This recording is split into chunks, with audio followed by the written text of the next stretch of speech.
Vikram train থেকে নামতেই ট্রেনটা স্টেশন ছেড়ে চলে গেল। বিক্রম চারিদিকে তাকিয়ে বলল, বাপরে, রেল স্টেশন নাকি শ্মশান কে জানে। এখনো বেশি রাত হয়নি, এদিকে চারিদিকে শুনশান হয়ে গেছে। যাই দেখি বাবা গাড়িটা পাঠিয়েছে কিনা।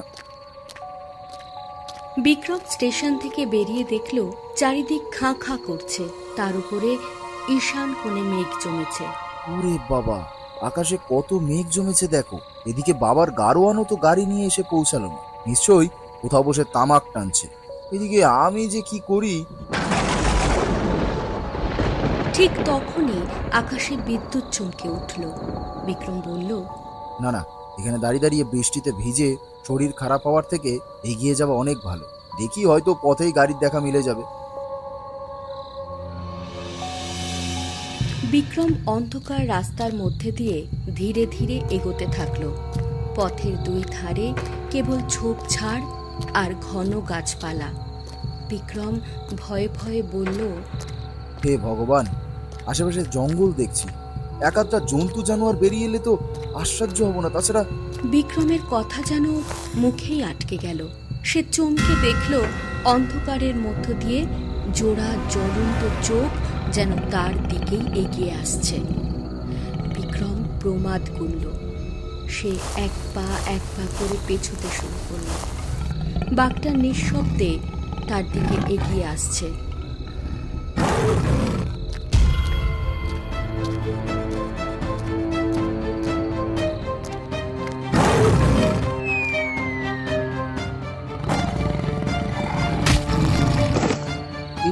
এটা কি হলো? বিক্রম দেখল লাঠিটা বাঘের গায়ে একের পর এক বাড়ি মারতে থাকলো। বিক্রম বিস্ফোরিত চোখে দেখল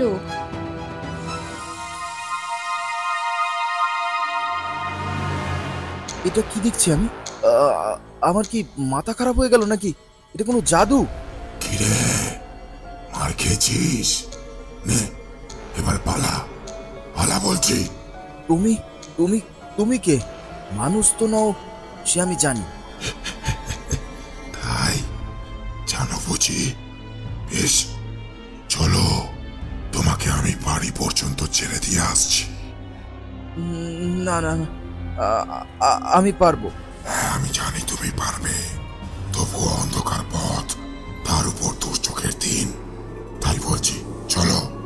ওরে বাবা, ভূতের সাথে পথযাত্রা, ওরে বাবা রে। চলো। বিক্রম শুনতে পেল কেউ তার পেছনে হেঁটে হেঁটে আসছে।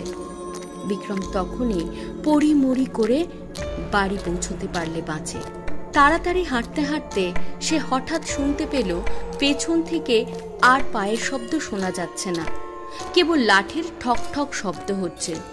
সে ভয়ে একবার পেছনে তাকালো। ঠিক তখনই বিদ্যুতের একটা ঝলকের সাথে সাথে বিক্রম দেখল একটা লাঠি ঠক ঠক করতে করতে তার পেছনে আসছে। ওরে বাবারে, ওরে বাবারে, বাবারে, ওরে বাবারে। সে ছুটতে ছুটতে জমিদার বাড়ির কাছে পৌঁছতেই পরিচারক বলল, আরে ছোট বাবু, আপনি চলে এলেন যে? আমি তো গাড়ি নিয়ে আপনাকে আনতেই যাচ্ছিলাম। এতক্ষণ তোমাদের যাওয়ার সময় হলো, আর একটু হলে আমার মৃতদেহ নিয়ে আসতে হতো। হ্যাঁ, এমন বলছেন কেন? আপনার ট্রেন তো 8টায় আসার কথা ছিল। এমনিতেই প্রতিদিন ট্রেন দেরি করে আসে, আজকে যে তাড়াতাড়ি আসবে তা জানবো কেমনে বাবু? ও বাবু। বিক্রম পড়িমড়ি করে বাড়িতে ঢুকতেই তুমুল বৃষ্টি শুরু হলো। বাড়িতে ঢুকতেই বিক্রম দেখল জমিদার বাবু দাঁড়িয়ে রয়েছেন। আরে বিক্রম, তুই এসে পড়েছিস। যাক বাবা, যা তুমুল বৃষ্টি হলো, আমিও চিন্তায় পড়ে গেছিলাম। আরে, রাস্তায় কোনো সমস্যা হয়নি তো? হ্যাঁ বাবা, তুমি ভাবতে পারবে না। হ্যাঁ, আমি জানি রামলাল ঠিক সময় যায়নি, তাই তো, কিন্তু ওকেও দোষ দেওয়া যায় না। ট্রেনগুলো তো কখনো সময় আসে না। যাই হোক, তুই এসে গেছিস, এতেই শান্তি। ইয়ে বাবা, বলছিলাম যে বলা বলি পরে হবে কো, আগে তুই শীঘ্রই জামা ছেড়ে নে, তারপর খেতে বসবি। আরে, তোকে এত শুকনো লাগছে কেন? না বাবা, সেরকম কিছু না আসলে। আচ্ছা, সেসব পরে হবে, আগে তুই খেয়ে নে তো। বিক্রম কিছু বলতে পারল না। তার বাবা চলে গেল। বিক্রম নিজের ঘরে চুপ করে বসেছিল। জমিদার বাবু তার ঘরে ঢুকে বলল, বিক্রম, তোর কি হয়েছে রে? এত মন মরা হয়ে গেছিস কেন? রঘু বলল তুই নাকি পেট ভরে খাসনি পর্যন্ত। আমার আমার খুব অস্থির লাগছে বাবা। আমি বুঝতে পারছি না এই কথা বিশ্বাস করবে কিনা। তুই বল না বাবা, কি ঘটেছে যার জন্য তোকে এত অস্থির লাগছে? বাবা, তুমি ভূতে বিশ্বাস করো? ভূত? দুর্বোকা, ভূত বলে কিছু হয় নাকি? কিন্তু হঠাৎ তুই এরকম প্রশ্ন করছিস কেন? বাবা, আমার জীবনে এমন একটা ঘটনা ঘটেছে যার পর থেকে আমিও চাইলে কখনো ভূতকে অবিশ্বাস করতে পারবো না। কেন এমন বলছিস কেন? বিক্রম তার সাথে ঘটে যাওয়া গোটা ঘটনাটা জমিদারের কাছে বলল। সমস্ত শুনে জমিদারের মুখের ভাব জিভ বদলে গেল। সে চমকে বলল, লালটু? লালটুকে দেখেছিস তুই? তার মানে লালটু? লালটু কে বাবা? কেউ না বিক্রম, আমার হঠাৎ অন্য কথা মনে পড়ে গিয়েছিল। এত রাত হলো, তুই এখনো জেগে আছিস কেন? ঘুমিয়ে পড়। বাবা, তুমি এখনই লালটুর কথা বলছিলে। কেউ লালটু না। কি বলতে কি শুনেছিস? খালি পাকানো। ঘুমাতো, রাত হয়েছে, এখনো ফালতু এসব কথাবার্তা বলছিস, যত সব। জমিদার বাবু জোর করে ঘর থেকে বেরিয়ে যেতেই বিক্রমের মন খারাপ হয়ে গেল। সে বলল, আমি বাবাকে এত বড় একটা কথা জানালাম, আর বাবা এভাবে আমার কথাটা উড়িয়ে দিল, একটুও গুরুত্ব দিল না। আর যদি আমার মা থাকতো, আমাকে এভাবে মন খারাপ করতে দিত। জমিদার খেতে বসেছে। রঘু এসে খাবার দিচ্ছিল। আরে দাঁড়া, আগে বিক্রম আসুক, তারপর খেতে দিস। ছোট বাবু কেন আসবে কর্তা? সে তো সেই কখন বেরিয়ে গেছে। বেরিয়ে গেছে? এই ভর দুপুর বেলা কোথায় গেছে? আর বাড়ি এলেও তো আমাকে ছাড়া কখনো খায় না। ছোট বাবু যে কিচ্ছুটি খায়নি কর্তা। কত করে বললুম যে খেয়ে যেতে কিছু, কিন্তু কোনো উত্তর দিল না। কর্তা, ছোট বাবুর কি কিছু হয়েছে? কেন বলো তো? আসলে ছোট বাবু খুবই রসিক মানুষ। বাড়িতে এলে বাড়িটা যেন গম গম করত, কিন্তু এবারে আসার থেকে কেমন যেন চুপ মেরে গেছে। কোনো কথা বলে না, খায় না, কেবল কি যেন ভাবতে থাকে। না, এবার হয়তো ওর সাথে মুখোমুখি কথা বলতে হবে। জমিদার বাবু বিচলিত হয়ে বিক্রমের সাথে দেখা করার জন্য বিক্রমের খোঁজে বেরোলেন।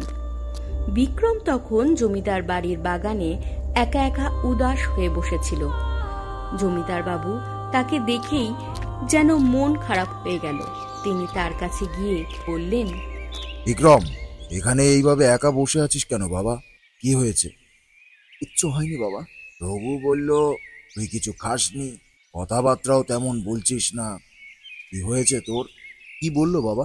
তুমি তো জানোই আমার মা নেই। যখন থেকে জ্ঞান হয়েছে তোমার কাছেই সব মনের কথা বলেছি, কিন্তু কাল যখন তোমাকে এত বড় কথাটা বললাম, তুমি ভ্রুক্ষেপ করলে না।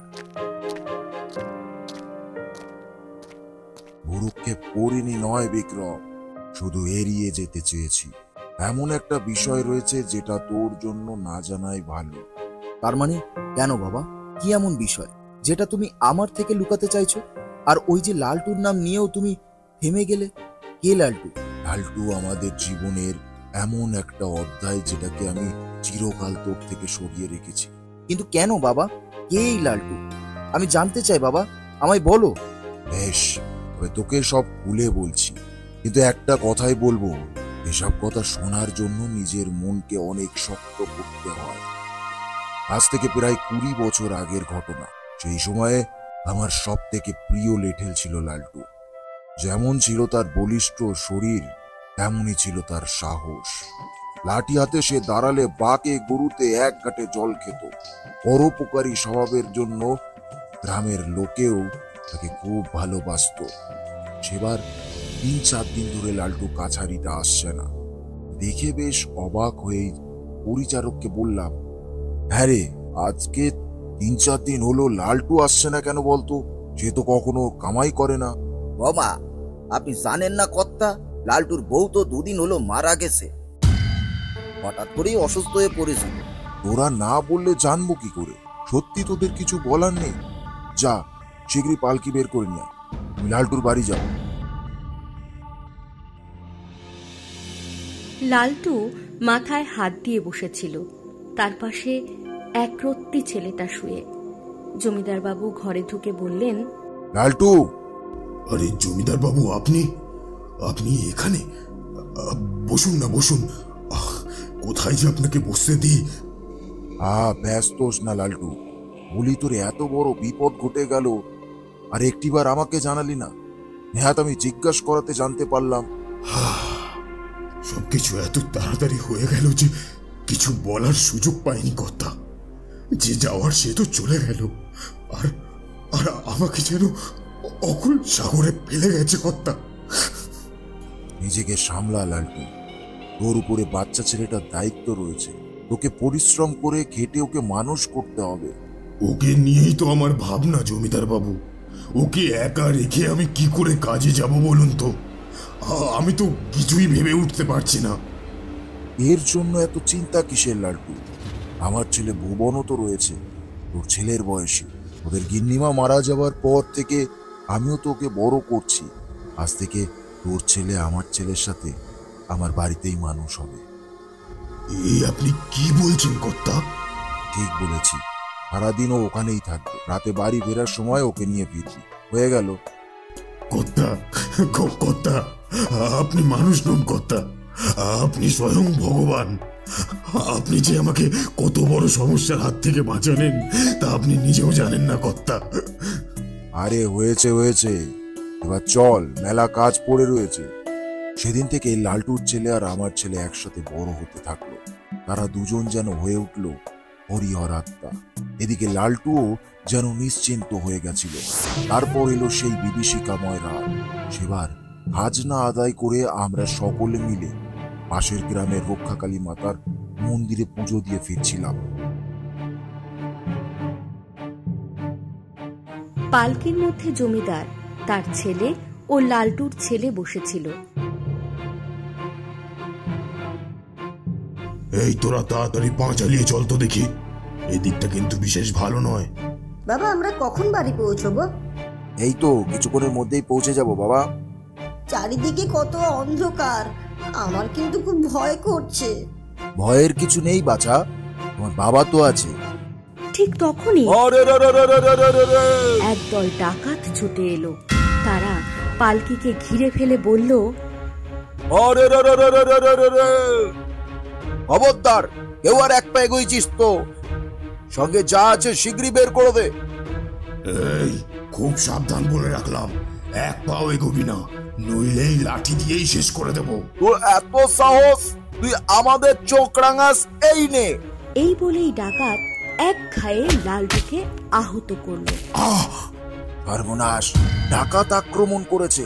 তোমরা দুজন এই পালকি থেকে একদম বেরোবে না, ঠিক আছে? জমিদার বেরোতেই ডাকাত ছুটে এসে তার গলায় ছোড়া চেপে ধরে বলল, এই বল, শিগগিরই বল, কোথায় রেখেছিস খাজনার টাকা? নইলে এই যে দেখছিস তো, একেবারে শেষ করে দেব। বলবো না, কোনো মতেই বলবো না। তোরা জমিদারের গলায় ছোড়া ধরেছিস, তোদের এত বড় আসপর্দা। একবার ছাড়, তারপর দেখ কি করি। আমরা তো পোজা নয় যে ভয় পাবো। এক্ষুনি বলবি কি না, এই পালকি সমেত সবকিছু জ্বালিয়ে দেব। ততক্ষণে লালটু উঠে দাঁড়িয়ে একের পর এক ডাকাতদেরকে মারতে শুরু করেছে। বলবেন না জমিদার বাবু, এই বাসুন্ডদের কিচ্ছু বলবেন না। লালটু একের পর এক ডাকাতকে মারতে শুরু করলেন। ঠিক তখনই জমিদারের ছেলে পালকি থেকে নেমে কাঁদো কাঁদো গলায় বলল,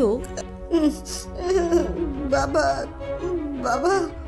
না না, পালকিতেই বস, তুই পালকিতে বস। ঠিক সেই সময়েই একটা ডাকাত ছুটে এসে জমিদারের ছেলেকে তুলে নিয়ে, খুব পরপরাচ্ছিস না? এবার দেখ তোর সামনে তোর ছেলেকে কিভাবে খুন করি। না না, ছেড়ে দে ওকে, ছেড়ে দে। আমি সব বলে দিচ্ছি, ওকে ছেড়ে দে। তুই বল আর না বল, তোর ছেলে আর বাঁচবে না। এই বলেই ডাকাত জমিদারের ছেলেকে মারতে যাবে। ঠিক তখনই লালটু এসে সেখানে দাঁড়িয়ে পড়ল। লালটু, কি ভেবেছিস তুই এই 1.5 ফুটিয়াকে বাঁচিয়ে নিবি? কখনো না, হ্যাঁ, কখনো না। এই বলেই ডাকাত চোখের নিমিষের জমিদারের ছেলের গলায় চাকু চালিয়ে দিল। না না না না খোকা না। জমিদার তখন রুদ্ররূপ ধারণ করলো। এক হাতে তলোয়ার নিয়ে পাগলের মতো সব ডাকাতদেরকে মেরে ফেলল। না না, কিচ্ছু হতে দেবো না, না না, কিচ্ছু হতে দেবো না, আমি তোকে কিচ্ছু হতে দেবো না। চোখ খোল বাঁচা, চোখ খোল বাঁচা, চোখ খোল। ছেলে তখন নিথর হয়ে পড়ে আছে, তার শরীর রক্তে ভেসে যাচ্ছে। বোকা, চোখ খোল বাবা, চোখ খোল। এভাবে তোর বাবাকে ভাগিয়ে দিস না বাবা। তুই ছাড়া যে আমার কেউ নেই রে খোকা, তুই ছাড়া যে কেউ নেই খোকা। হে ঈশ্বর, কোন পাপের শাস্তি দিলে আমায়? আমি তো কোনোদিন কারো ক্ষতি করিনি খোকা। জমিদার বাবু, আপনি আপনি আমাকে ক্ষমা করে দিন। আমি ছোট বাবুকে বাঁচাতে পারলাম না। না লালটু না, এভাবে বলো না। তোমার এ কি অবস্থা? আমি কোথায় নিয়ে যাব, কি করব? জমিদার বাবু, আমার ছেলে। জমিদার বাবু তাকিয়ে দেখলেন লালটুর ছেলে এক পাশে দাঁড়িয়ে ভয়ে কাঁপছে। বলো লালটু, বলো। আমি মরে গিয়েও আপনার সাথে থাকবো, যেমন আগে সব সময় আপনাকে বিপদ থেকে রক্ষা করে এসেছি। মৃত্যুর বড় আমি আপনাকে সবসময় রক্ষা করব। আপনার অনেক দয়া, কেবল মাত্র বলো লালটু। আমার ছেলেটাকে দেখবেন কর্তা বাবু, আমার ছেলেটাকে দেখবেন। হে ভগবান, এই তোমার কি বিচার? আমার বাচ্চাকে। জমিদার বাবু, ও জমিদার বাবু। আদিস না বাবা, আদিস না। আজ থেকে তুই আমার ছেলে, আমার বিক্রম। তার মানে আমি সেই ছেলে, সেই দিন আমার প্রাণ বাঁচিয়েছিলে। হ্যাঁ, সেই তোর বাবা বিক্রম। এর আগেও বহুভাবে বাবাকে সাহায্য করেছে, ঠিক যেমনটা ও মরার আগে কথা দিয়েছিল। আমি চিনতে পারিনি তোমাকে বাবা, চিনতে পারিনি তোমাকে। কাঁদিস না বিক্রম, ঈশ্বরের মর্জির আগে কিচ্ছু করার আছে বল? কিচ্ছু করার নেই। আমাকে ক্ষমা করে দাও বাবা। আমি বুঝতে পারিনি গো তোমায়, বুঝতে পারিনি।